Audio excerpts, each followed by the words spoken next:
नमस्कार। आचरण के साथ मैं हूं टीएन मनीष, हाजिर हूं आज का मुद्दा लेकर। आज बात चारधाम यात्रा और तीर्थ यात्रियों के लिए संचालित हेलीकॉप्टर सेवा पर। केदारनाथ, बद्रीनाथ, वैष्णो देवी और अमरनाथ जैसे पवित्र धामों में हर साल लाखों श्रद्धालु हेलीकॉप्टर से दर्शन के लिए पहुंचते हैं, लेकिन इन हेलीकॉप्टर सेवाओं से जुड़े हादसों ने एक बड़ा सवाल खड़ा कर दिया है। क्या ये सेवाएं वाकई हकीकत के धरातल पर सुरक्षित हैं? आज के इस मुद्दे में हम बात करेंगे इन हादसों की सच्चाई, सरकार की जवाबदेही और क्या कदम उठाए जा रहे हैं। तो चलिए शुरू करते हैं तीर्थ यात्रियों की जान से जुड़ा सीधा मुद्दा। पिछले कुछ सालों में चारधाम यात्रा और अन्य पहाड़ी धार्मिक स्थलों पर हेलीकॉप्टर हादसों की तादाद लगातार बढ़ती नजर आ रही है।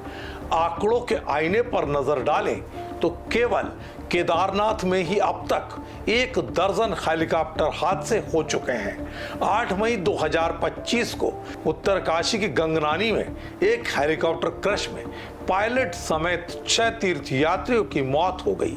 इसके अलावा 12 मई 2025 को बद्रीनाथ में एक हेलीकॉप्टर हेलीपैड पर फिसल गया।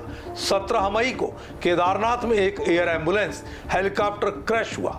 वैष्णो देवी और अमरनाथ में भी हादसे हुए हैं, हालांकि इनकी संख्या केदारनाथ की तुलना में कम है। 2018 में वैष्णो देवी में एक हेलीकॉप्टर दुर्घटना में 7 तीर्थयात्री मारे गए थे।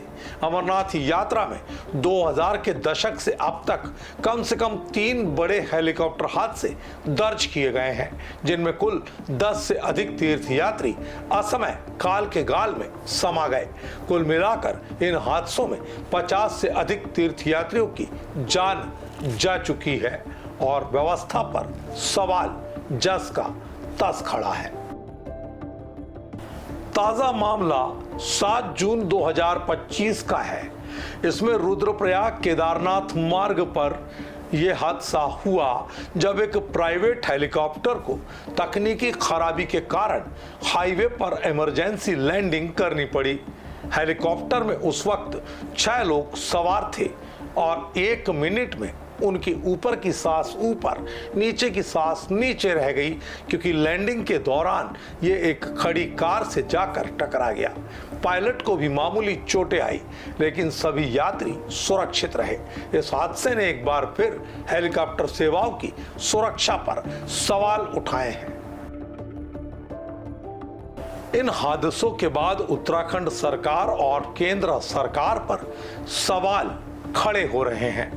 उत्तराखंड के पर्यटन मंत्री सतपाल महाराज ने एक विवादित बयान में हादसों का पूरा ठीकरा श्रद्धालुओं पर फोड़ डाला, ये कहते हुए कि वे खराब मौसम में भी उड़ान की जिद करते हैं।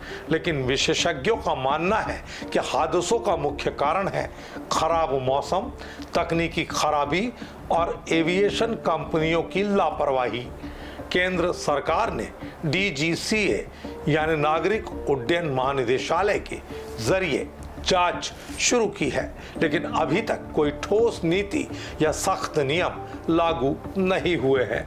उत्तराखंड में 4 धाम की यात्रा की निगरानी के लिए 850 CCTV कैमरे और 8 ड्रोन काम पर लगाए गए हैं, लेकिन हेलीकॉप्टर सेवाओं की मॉनिटरिंग में कमी साफ नजर आती है।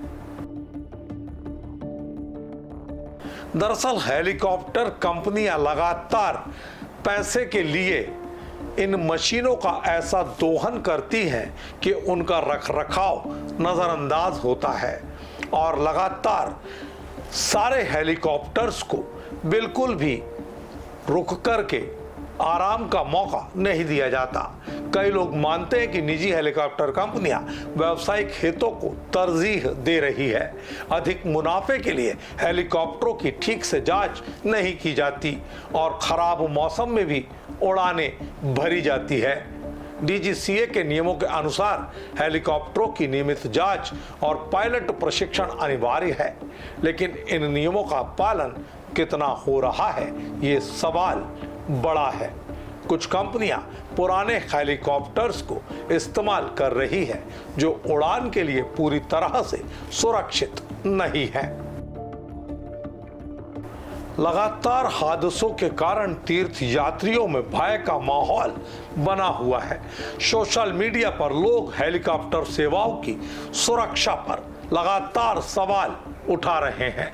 केंद्र सरकार ने हाल ही में हेलीकॉप्टर सेवाओं के लिए कड़े नियम बनाने की बात कही है, जिसमें मौसम की सटीक जानकारी, पायलट प्रशिक्षण, हेलीकॉप्टर की उड़ान क्षमता की जांच शामिल है। लेकिन अभी तक कोई ऐसा कदम नहीं उठाया गया है जिससे हेलीकॉप्टर उड़ने लायक है कि नहीं, इस पर पूरी तरह से एक सर्टिफिकेशन नियमित तौर पर दिया जा सके। तो दोस्तों, सवाल यह है कि क्या तीर्थ यात्रियों की सुरक्षा को प्राथमिकता दी जाएगी या व्यावसायिक हितों के आगे सब कुछ नजरअंदाज किया जाता रहेगा? हमें कमेंट में बताएं आपका क्या विचार है। हमारे चैनल को सब्सक्राइब करें, लाइक करें और बेल आइकन दबाना ना भूलें। आज के मुद्दे में इतना ही। नमस्कार। देश दुनिया की सभी खबरें देखने के लिए जुड़े रहिए आचरण न्यूज से। आचरण न्यूज, हर कदम आपके साथ।